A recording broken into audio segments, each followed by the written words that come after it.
हमारे चैनल को अवश्य सब्सक्राइब करें और नए अपडेट्स सबसे पहले पाने के लिए इस बेल बटन को दबाना न भूलें।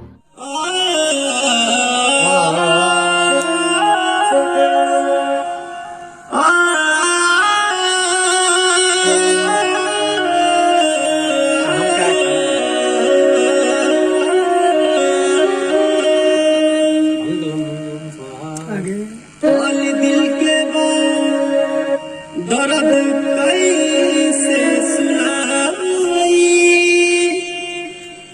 कसम खुदा के दिल के दर्द सुनाई तो सुनाई।